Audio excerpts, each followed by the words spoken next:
Hi folks, this is Abel James, and welcome to the Fat Burning Man Show, where we talk about real food and real results. So I'm going to shake things up a little bit today just to keep things interesting. I have two special guests for you. The first you probably already know by now. Joining us from the West Coast is my buddy George Bryant from Civilized Caveman. And also joining us is Kaleigh from the Paleo Angel, and she's going to share her very insightful story about how she started off with paleo, doing really well, optimizing the way that she felt and ultimately her health. And then she went down a different path that incorporated intermittent fasting and brought up all sorts of body image issues and even some eating disorder issues as well. It's something that's really not talked about enough in this sphere, and there's a lot that you can learn from listening to both Kaleigh and George talk about these issues.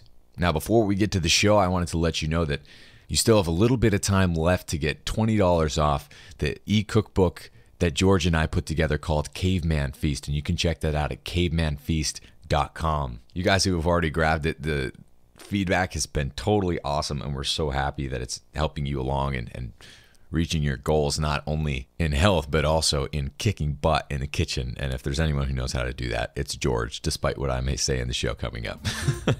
All right, so in today's show, Kaleigh, George, and I talk about the potential dangers of intermittent fasting, why lean gains is not necessarily a healthy approach to nutrition or lifestyle, how to address body image issues and eating disorders for both women and men, and why you should eat to optimize the way that you feel, not the way that you look. All right, let's go hang out with George and Kaleigh.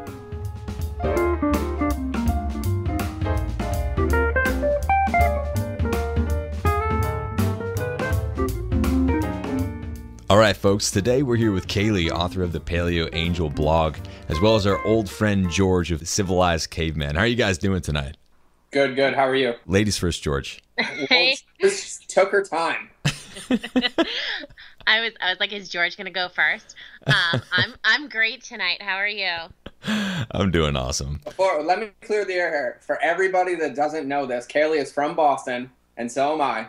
And I understand how they go. Normally, you can't even finish your sentence before she would be over-speaking me. So after I had about 2 seconds of silence, I tried to lay the groundwork for her to introduce herself. So I was being a gentleman, Abel. You talk like you drive. Yes.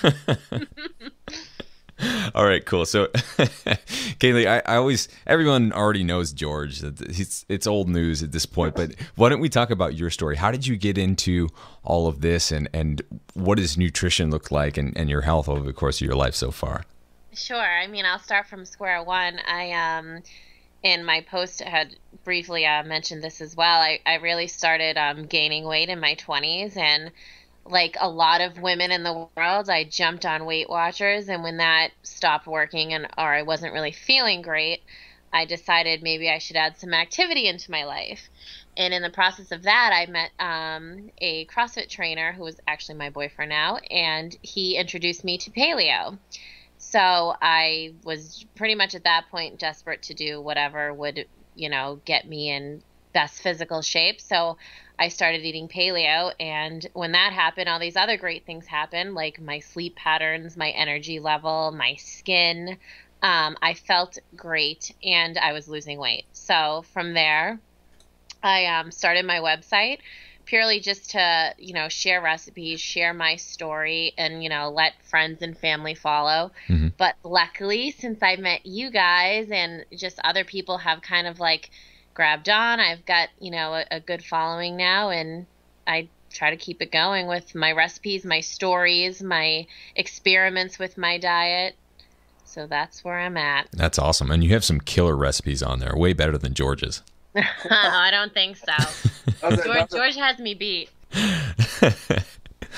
I'm just kidding. We all I guess know this. I'm old news, so my recipes. Yeah, you're old news, George. But let's talk a little bit more about that post, Kaleigh. And for those of you out there who haven't seen it, it's on George's website, and it's a pretty in-depth story of what happened and how paleo can go wrong, because you start off and everything's great, like you said, and you're pursuing, perfect health, and then it becomes something else, right? So why don't you walk us through what happened? Sure. Pretty much, I think I was, and I just want to clarify this as well, because a lot of people had criticized me for blaming intermittent fasting on my body issues. And to be honest, the body issues were there first. Yeah. And But I do think that the intermittent fasting almost brought those 10 times more. But after I met you and George at the farm dinner, George and I had gone out to dinner, and he was like, "Why are you doing this lean gains thing?" And I'm sitting there telling him, like, because I'm going to have a six pack and I've lost weight, and he called me out right away, like, body image issues. Like, there's no need to be perfect. You look great. And I kind of like brushed it off as George doesn't understand. And I was in denial at the time.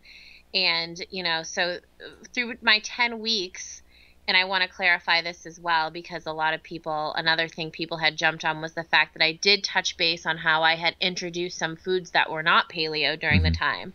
However, within a period, what's that? Were they Oreos? They were Oreos. Yes, I love Oreos.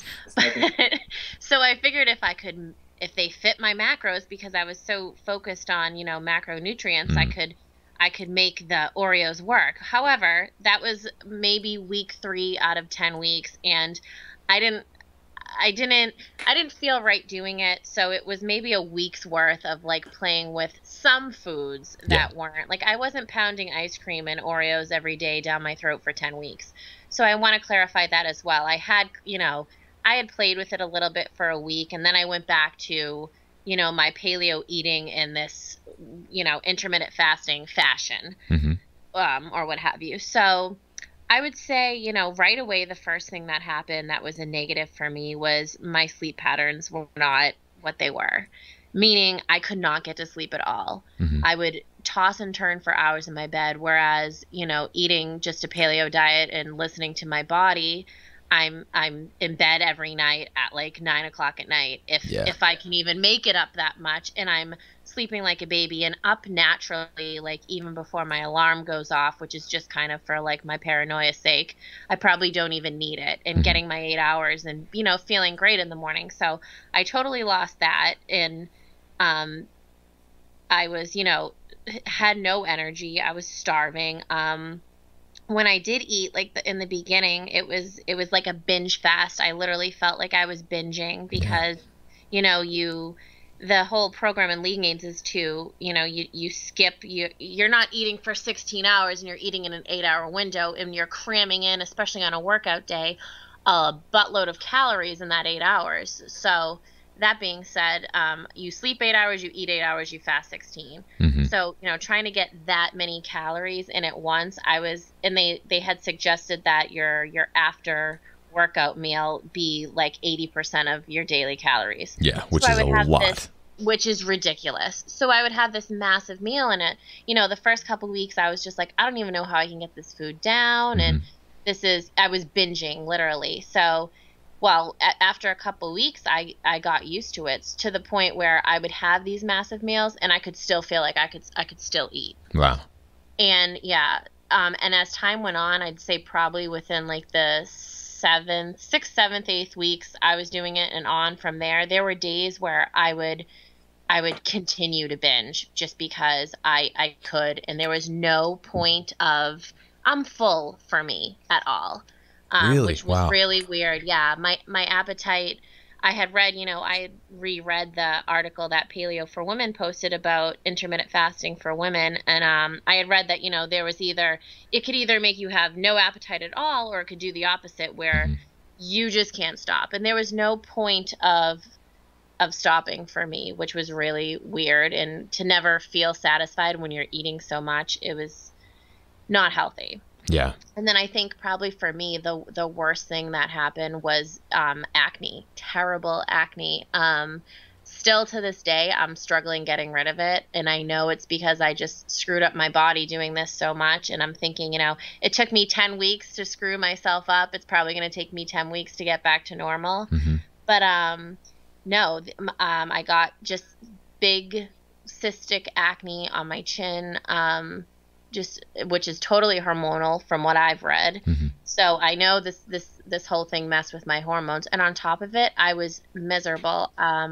Feelings of depression. People who know me well were noticing. My mother, of all people, said, like, you're depressed. You're in a depressed state of mind. And honestly, yeah, when when I finally, you know, put the pieces together, like, I'm not sleeping, I have acne, like, these are things that were so not any of my concerns when I was just, you know, eating healthy and just eating paleo when I was hungry and listening to my body, that I literally one night just broke down. Like, I lost it, and I was like, oh my God, like, I become obsessed with this image, and in the process, I'm doing this program that is totally screwing me up. So, you know, and then I had, you know, briefly wrote it on my Facebook page, like, I just had this epiphany. I need to drop this. And tomorrow, like, I'm waking up and I'm making breakfast. I'm having bacon and eggs and, like, starting fresh. And, you know, George had saw it, and I got a text from him right away, like, proud of you. And, you know, I told him, like, how much I appreciated that. And he was right and all that stuff. And, you know, from that point on, really, I felt like it was, at that point, it was a secret to me. I was, you know, I was holding all these feelings, and I wasn't sharing with people that I went on these binges.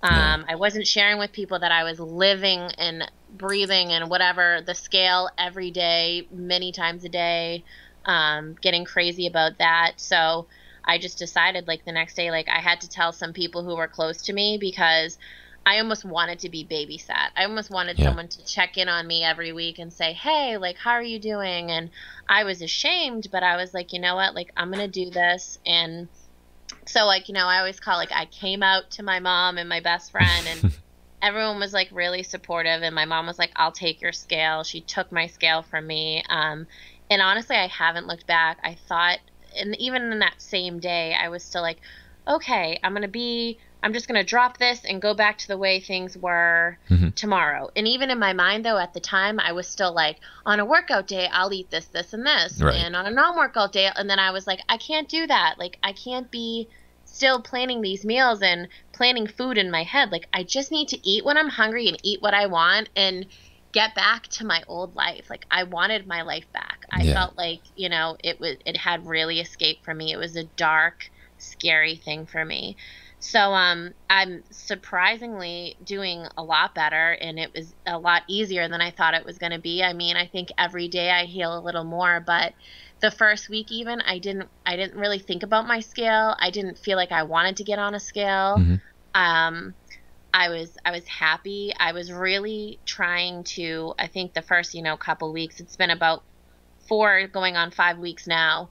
The first couple weeks, I just wanted to listen to my body. Like, am I really hungry? Am I bored? Like, am I satisfied? And, like, you know, really decipher between those things, because especially, like, I work a desk job.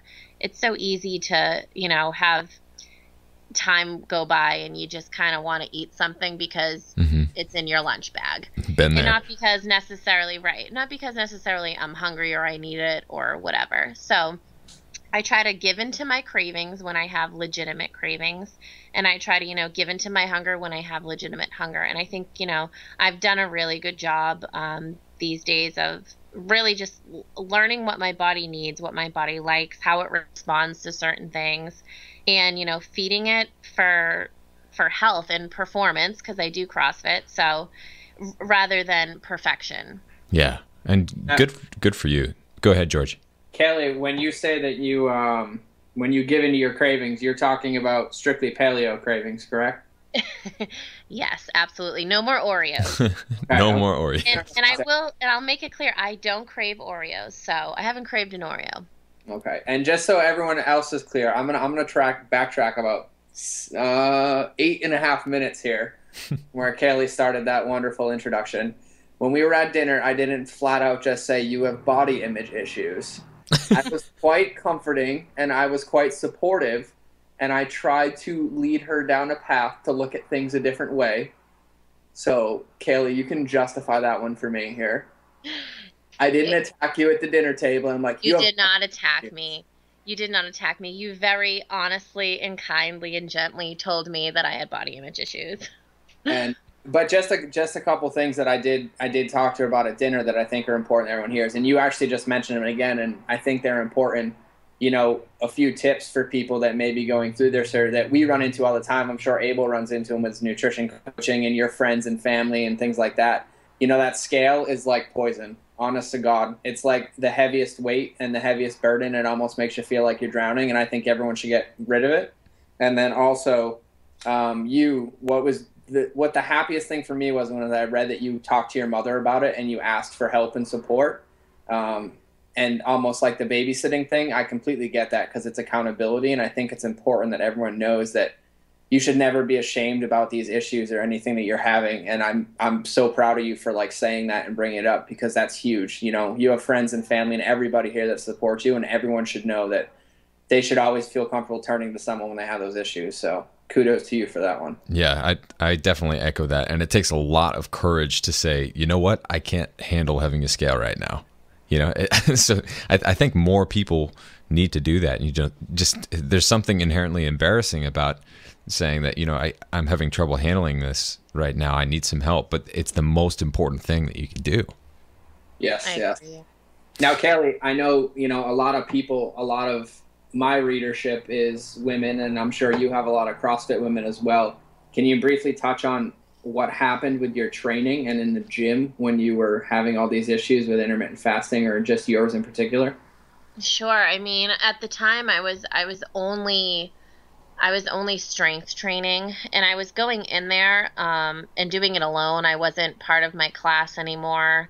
I really didn't see any huge, I mean, I was able to, you know, here and there I would have better weeks than others, but, you know, I was doing the same thing every week, week to week, you know, just weightlifting. And when I wasn't seeing results, I was hating on myself, or, you know, it would ruin my day.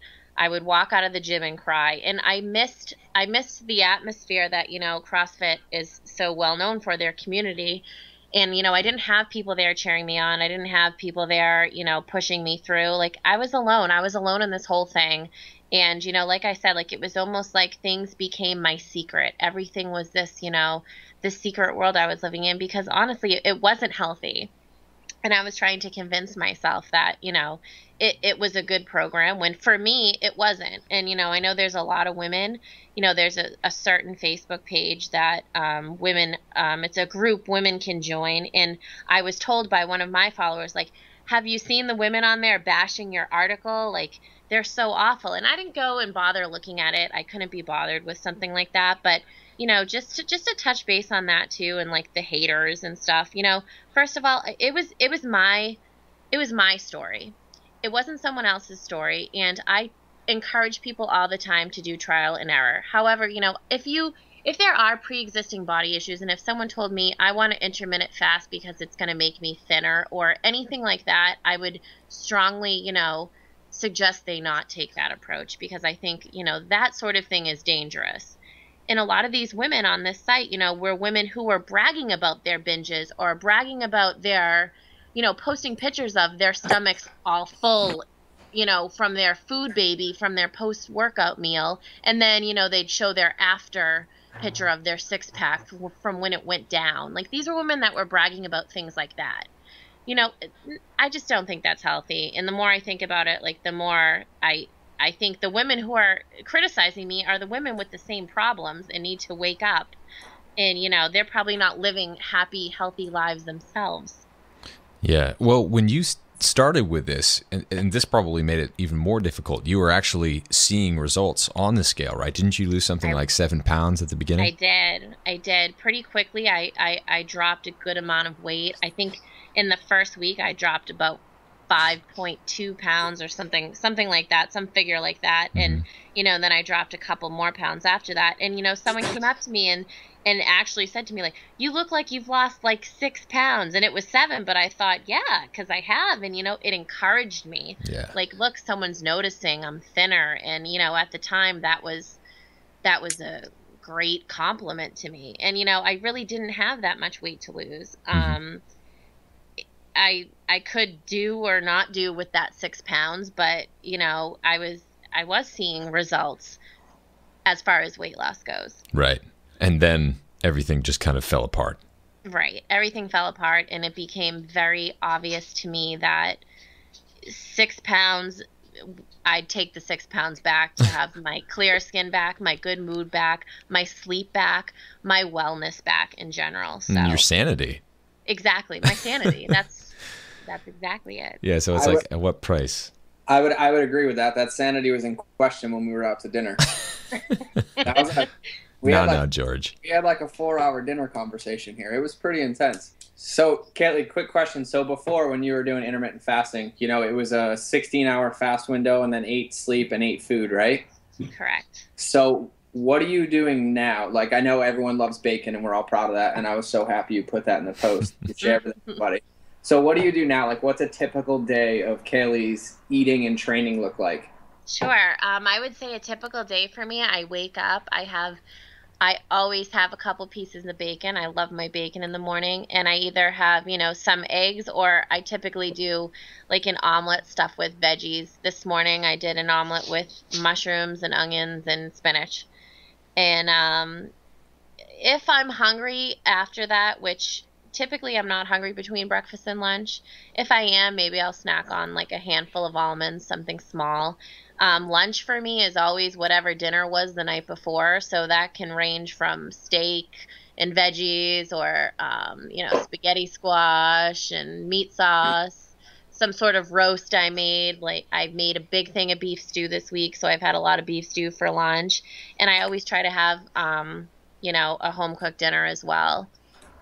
I really, for me, what works, I think I'm a three meal kind of girl. In between meals, if I'm hungry, if I want a snack, maybe a piece of fruit, maybe some nuts. I always have a square of dark chocolate, maybe every other day. I like my one little square. It keeps me happy. And on days that I work out, I try to work a sweet potato into my dinner, since I work out usually in the evening. Nice. Just for recovery, yeah. Sweet potatoes are rocket fuel. They're so good. And they're delicious, so. They are. So let's talk a little bit more about how you started. I think so many people start with paleo, and when it works for them, they're like, wow, this is awesome. They're seeing all of the positive things that are happening. And then you kind of get to your first plateau, maybe your second plateau, maybe that final plateau. And instead of seeing, wow, I have this definition, or my belly is flatter than it's ever been, all of a sudden you start focusing on the negative things, like, well, if I could just burn a little more fat around my thighs, or this other little piece of your body that's totally insignificant. What advice would you give to someone who started off with paleo to do it for health, and then wound up getting caught up in these body image things? That's exactly what happened to me. That's the road I took. I would just say, day by day, and things get better, and we all take to things differently. And I want to make it a point too, to mention that, there are some women I know or even men who I know, who have gone paleo, and within 4 weeks, they've got the 6-pack, and they're looking amazing, and they're PRing in the gym and doing crazy things. And here I am, 2 years in, and I've still got flaws that aren't going away, or seem like they're not going away in my mind. So, everybody is different. Given that I did go down, that road where, I was becoming obsessed with some perfect body, I would just say, let it go. Take in the things paleo has done for you. If that means a flatter stomach, sweet. You have a flatter stomach than you've ever had before. Keep going on that path. It can't lead you the opposite way. And, love yourself, because being healthy, it just means so much more than, fighting for that perfect body. I know I fought for it. It was a long, hard fight, and I ended up not happy. So I think, being healthy is more important than a perfect body, because, getting caught up in the stress of that makes you an unhappy person. Mm-hmm. And if you appreciate the health benefits as well as the physical benefits that come along with it, and in time, things get better, especially, people who train I think, my body for sure I've never been an athlete. I've never been someone who worked out my whole life. So to jump into CrossFit and expect to just, have abs overnight, it's just not how my body works. Mm-hmm. And, that's not to say that maybe someday I'll have a little more defined abs or whatever. But, it's been a couple years. I don't have a six pack, and I'm letting it go because I also do get stronger, faster, better every day. And I know I'm nourishing myself correctly, and I'm sleeping good, and my energy's good. And that is so much more fulfilling than some perfect body. Yeah. Yeah. And that's such an interesting point too, because especially in paleo circles, I think women with a six pack is like this concept that is kind of not divorced from reality, but probably divorced from health. In a lot of cases, because there are, mentions of the triad, and basically you stop having the ability to have children in a lot of cases when you get too lean. So there's a lot of work to do to reconcile health with, performance or looks. And another interesting point is that when I'm not sure if George feels the same way. I would guess that he probably does. Like for me personally, like a girl with a six pack is not more attractive than one that does not have a six pack but has like a flat belly. You know what I mean? It's like sometimes these agree, right? Sometimes these ideals that people have, or even like each gender has, aren't really in line with what other people around them think or what reality is. No, and I've read, a couple places too that, the six pack and the women thing, like it's more for other women versus for men, to show off to other women versus to show up for men, because most men actually don't find that very attractive. Right. Which is it's pretty funny if you think of it that way. And I read that and I kind of giggled, because to me, like, I didn't want my six pack, for men to think I was great. Like I wanted to be like, hey ladies, look at me. Like I'm the most badass chick here with my six pack. So it really is like a women against women thing more than it is like we're doing it for physical attraction towards men, which is kind of funny. But right. no, you're right. And we're women. Like we are meant to have babies. That's what we were made for. And that comes along with some extra fat in, places that we don't love, but it's there for a reason. And, I'm glad you mentioned that, when someone does get too lean, like a buttload of other issues come along, like, becoming infertile, missing menstrual cycles. And that's not good. That's not natural. Yeah. So is being a badass worth all of that? You have to ask yourself. I would say no. Yeah, and one thing I want to mention, and this is a whole nother podcast in itself, but one thing that you mentioned caught my attention. A lot of people, it's all to look better for other people, to feel like these ideals, but we created these stupid, shallow, just misguided ideals for how someone's body should look or how you should be. Like part of me wishes we can rip back media and advertising 50 years, and go back to the days where people just loved themselves when love handles weren't an issue and things like that, and like I said, that's a whole nother rabbit hole to go down. But the most important thing is just to love yourself. And a lot of the times, if you really do like love yourself and you're content, your body naturally just ends up where it should be, because you're not concerned with, how much you're eating or your macros or your micros or your serving sizes, your fasting windows or your workouts. Like if you skip a workout, you skip a workout. If you skip 3, you skip 3, but you're not going home and you're like, oh crap, I can't miss that workout because I'm going to get fat. You're just like, oh, I'll do it again later. And you go on and happy and live your life. And that's what I try and do. And I've got the best all around body out of it sometimes. Sometimes I have a six pack. Sometimes I look like a marshmallow. So I go subtly to like washing clothes. But, it doesn't really matter, because at the end of the day, I feel absolutely amazing. And I think that's the best point to get across with all this too. Yeah, it's definitely important to eat and train to optimize the way that you feel, not the way that you look. If you talk to any bodybuilder or fitness model or whatever, when they're shedding water and not eating for days on end and taking diuretics and all these other things to get down to that photo shoot or that show, they are not optimizing the way that they feel, and certainly not optimizing their health.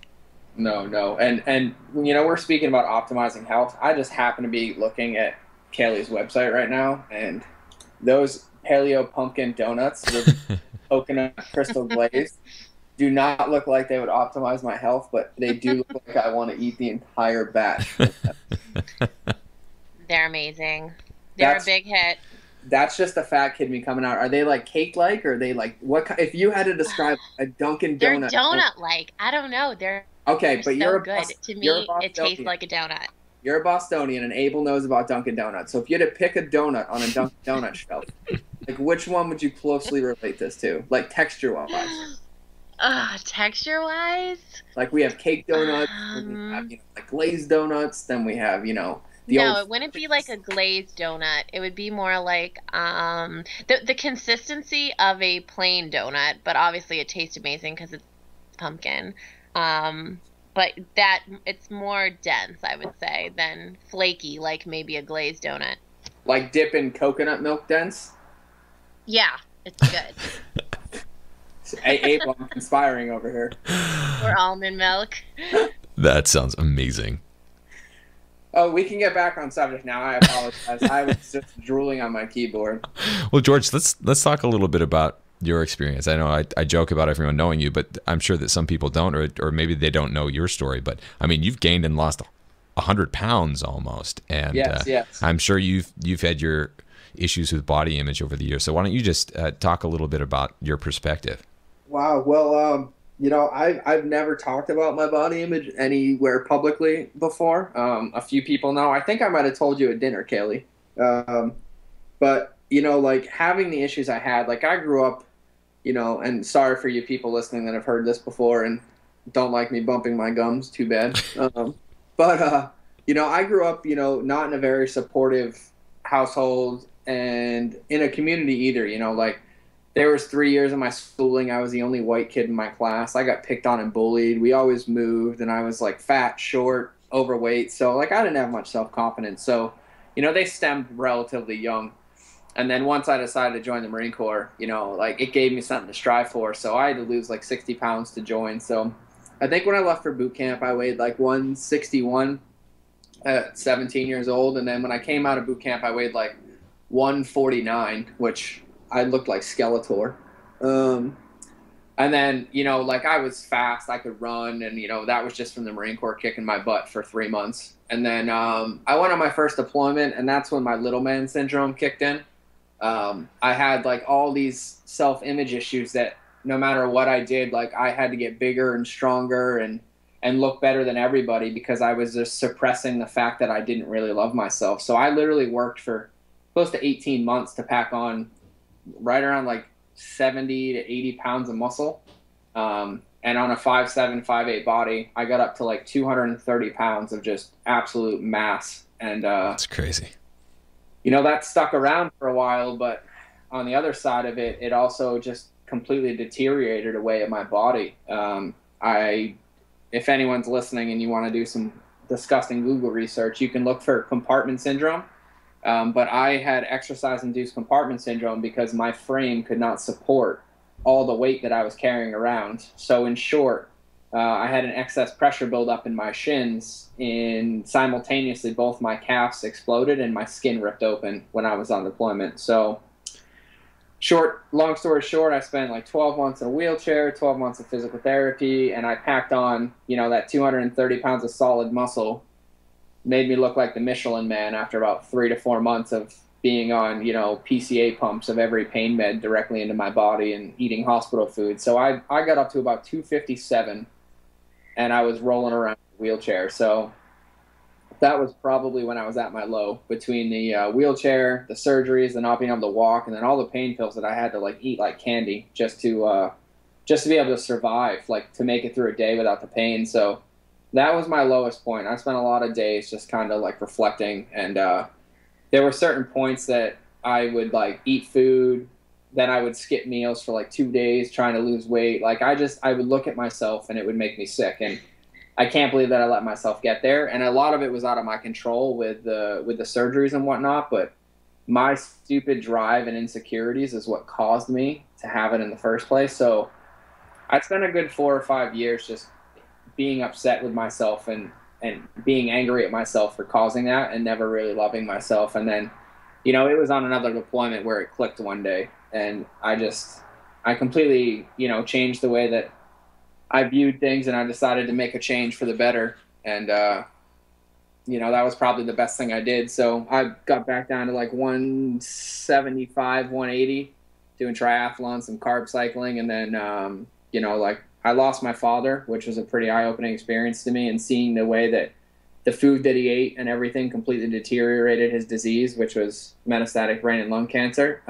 Knowing what I know now, I wish I knew then, but it all kind of clicked for me, and it just kind of opened my eyes. And I decided it was time to make a change. And this all kind of happened, hand in hand. I was deployed 4 months later, found Rob Wolf's book, started Paleo, came home, and then created the Civilized Caveman, the 70-year-old master with a whisk. I struggled for a long time. Like one of the biggest things, and I'm going to talk to Stephanie from Paleo for Women about this pretty soon in her podcast, but, we have awesome women like Kaleigh and other women who share their experiences like this, and there's so many women that can relate. And I'm glad that there's venues and places that they can go to get for support. But one of the most ignored topics is men and men's body image issues. And, I hate to say it, but as much as every man wants to be stubborn and deny it, we all do the same thing. We try and look a certain way for a woman, for another man, just for ourselves, because we feel these insecurities. And I feel like some men are just too proud to admit it, and I'm not. And the best thing I ever did was admitting it. Like, I will admit to people that I spent 6 months of my life dealing with bulimia. And I will admit to people that I spent years of my life literally like hitting myself. Like, I used to look in the mirror. I remember days where I would look in the mirror and I would like punch myself in the stomach because I was so upset with the way that I looked. And I would just cry and cry, and I would collapse in front of my mirror. And then what I would do, I would go eat, and then I would throw it up, and then I would go eat. And it was just this vicious cycle. And I only wish then that I like had someone to reach out to, or I felt comfortable and I didn't feel like I had to keep this macho, stigma going, because it was a very trying time in my life. I'm just lucky that, I made it through it and I can share it and help people with it now. But it takes a certain person to be able to deal with that. And that's why I hit so heavily on Kaleigh, breaking down and having her mother come over and telling her best friends and having people there for accountability. Like, that support system's huge. And, I wish I had that. And, now I try to create it for everybody. And, to be blunt, for all you men out there that may ever experience this or think that you are, don't be too proud to do it, because it will just destroy you. It will eat you away from the inside, and it's not worth it. It is just really not worth it. So yeah. That is the first time that I've told anybody that. So wow. That's amazing, George. So it's one of the reasons that I take the approach I do, and it's one of the reasons that I was so easily able to converse with Kaleigh about this at dinner. Mm-hmm. She probably thought I was like a little pain in the ass mad scientist on the other side of the table. But, we had the pleasure of meeting Kaleigh at the dinner, and I talked to her, and I immediately fell in love with her person, her personality, the type of person she was. And the second that she started talking about intermittent fasting and what her goals were, it triggered everything in my head. It triggered everything that I went through. Mm-hmm. I was like, wow. So I was playful and cute and flirted with her and kept giving her more wine. And, I laid the seed, but, I'm not here to change people. I just try to lead by example. And I gave Kaleigh enough thoughts to have her go home and start questioning herself. And she knew that if she needed anything, I was there, and she knew what she needed to do. And she did some self-reflection, and she came out of it a lot better person. I hate to, try and embarrass her, but this whole eating thing cured way more than just the eating thing in her life. It mended a lot of emotional, a lot of physical stuff, some friendships, some things along those lines. So, this body image issue and this diet and anything that you do, to an extreme can take a huge toll. And a lot of people don't realize everything that's intertwined. Yeah. Kaleigh, your turn. No, I think, George, I think that's awesome that you shared your story, because I do believe, men are probably a little less likely to come out and talk about their issues. So, I know you had shared some things with me over dinner, and, at the time, like I said, I was totally in denial. But once I came to my realizations, I was really grateful that I had you, and you were there supporting me, even when I did have my epiphany, even if it was the nice way of saying, I told you so. So it's a good thing. I'm Yourself. better off now, you're better off now. And I think, just to like also touch base on, what you said about, just really letting things go and loving yourself. I know that sounds so much easier said than done. And maybe it's a coming of age thing. I'm not sure. I just know, just speaking from personal experience, there are still days where, I get caught up. A perfect example, I'll give you an example of yesterday. I didn't feel great. I was still feeling pretty sick. My throat was very sore. I was tired. I was dizzy. I knew I had a fever leaving work. I had planned to go to CrossFit. I really wanted to get a workout in. And I had to make the decision, like, is this really what I want to do to my body right now? I'm sick. I'm tired. It's begging for sleep.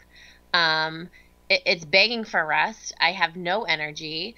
Do I want to go in and do a CrossFit workout right now? So, and I, got caught up in, but I have to work out. It's, I haven't worked out for, at the time, was a day. I didn't work out Sunday. So I had to work out because I didn't work out yesterday. And I had my beef stew with my sweet potato, and oh no, I had starchy carbs, I got into my head about it, and I had to just let it go. I was like, you know what?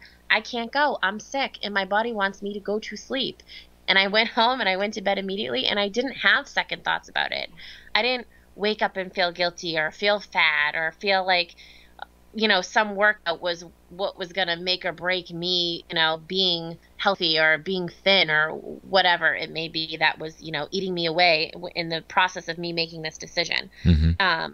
But, there were days where I would hate myself for not going to that workout, or, I see people say, women who are new to CrossFit, writing things to me about how they sucked in a workout and how can they get better? They need to do more cardio or things like that. Those are things I saw today where, red flags for me because I feel like they're going down the same road I was going down. And, I try to always make it a point, like, be realistic with yourself. If you're new to training, you're new to training. Every day is a new day. Every day you're getting stronger, better, faster, whatever it may be. No one is a superstar. There are so very few excellent athletes like George. So we all have to, we have to be real with ourselves. And appreciate that if, you're training, you're getting out there and you're doing something out of your comfort zone. And if you can get through it, that's awesome. I think that's badass enough for us all. And, I think it's perfectly okay to have goals to, do better, be stronger, but to be realistic within those goals rather than obsessive. That's really good advice. Now, George, when you were sitting across the table from Kaleigh that night, what was it that made you realize that something was wrong? Because obviously, I would doubt that Kaleigh was upfront about the fact that maybe she didn't even know that she had issues at that point with how she was treating her body. I was pretty jovial after some wine, so self and just poking, and the lean gains and the intermittent fasting conversation came up, and I had made mention, I believe it was Stephanie's article, wasn't it, Kaleigh? Right. Yep. I made mention of Stephanie's article that she wrote, which you can link in the show notes for people. It was an article on intermittent fasting with women and things along those lines. And I kind of posed the question. I was like, have you read it? Have you, done, and then we got on the, I read it, I don't agree with it kind of thing. I believe something along those lines. But it was the incessant talk about having a six-pack is what like opened my eyes to it, to where I started paying attention because, and I don't even think, unbeknownst to her, but every time that we'd get to a point where I'd be like, well, why, or what are you getting out of it? And the end result was just always wanted to have a six-pack, which was, just looking a certain way. And I would pose the question, well, what about how you feel, kind of thing. And, we kind of ran circles around a cul-de-sac a couple times. We'd break off the conversation. But to me, that was the biggest thing because I immediately tied it to how I was. Because for the longest time in my life, I wanted the same exact thing because that's what we're all taught to think that is like optimum health and performance, which, people like us that have experienced these things, we know that that's not the case, but it's so ingrained in us from the beginning, just from the way that society is, that it's almost second nature. And like Kaleigh said, we can always slip back into it, instead of, she could have gone to CrossFit, but instead she skipped that workout and went to bed at like 5:30, 6 o'clock? Yeah, I went to bed right when I got home. It was like 6:30. Sounds like heaven to me right That's now. awesome. And you know what? I feel so much better today, and I know I needed that rest, so my body is thanking But yeah, Abel, so that, And for people that have, it's really apparent to me. I spend a lot of time in the CrossFit community. Obviously, I photograph the events. I compete. I go to all of them. And I spend so much time around a bunch of people that are just all about, being the biggest, baddest, best, eat perfectly, train perfectly. Like, you can't have any flaws. And a lot of them don't get my philosophy because I'm like, I didn't work out, whatever. I didn't do this, whatever. And yet here I am still sitting there competing next to them hand in hand, and I think it's proof that you don't need to have a perfect everything and obsess over it to the point where it causes the kind of issues that we've been speaking about. So everyone just needs to take a chill pill, skip a workout, go to bed at 6:30, eat some maple glazed pumpkin donut things that Kaleigh... Not Oreos, though. Just put a smile on your face and just enjoy it. That is so true. I love that advice. Well, we're coming up on time, but Kaleigh, before we go, why don't we talk about what you're working on now and where folks can find you? Sure. Right now, I'm just really working on, healing, getting back to my healthy paleo lifestyle, eating when I'm hungry, resting when I need rest, not getting obsessive about workouts based on what I'm eating or what I'm not eating. And you can find my journey at www.thepaleoangel.com. And hopefully soon I'll be writing a nice follow-up article to how I'm doing now and my routines now and my feelings, and get into depth about, my healing. I'm waiting for that article still. I know. I'm perfecting it. But not too perfect, right? I'm putting the podcast now. Now everybody that listens to this is going to be expecting this article. It's accountability for me, so I'll get it to you. All right, guys, this has been, I think, really valuable and much needed for people to hear, especially in the paleo CrossFit space and hopefully beyond that too. So thanks so much for coming on. And obviously, I'd love to have both of you on again soon, except for maybe you, George. Oh, I'm old news, right, Abel? You're old news, man. All right, you guys, thank you so much. All right, Abel, thanks for having me. Yeah, talk soon. Night.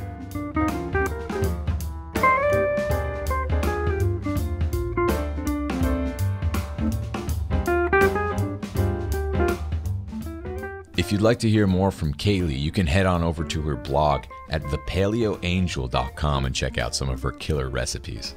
And remember, you have just a few days left to get $20 off the digital cookbook that George and I put together called Caveman Feast. You can check that out at cavemanfeast.com, or you can go to fatburningman.com, check out the show notes, and I'll point you right to it. So we have some more best-selling authors and fitness celebrities and all sorts of fun guests coming up in the next few weeks, so stay tuned, and I'll be talking to you guys soon. Cheers.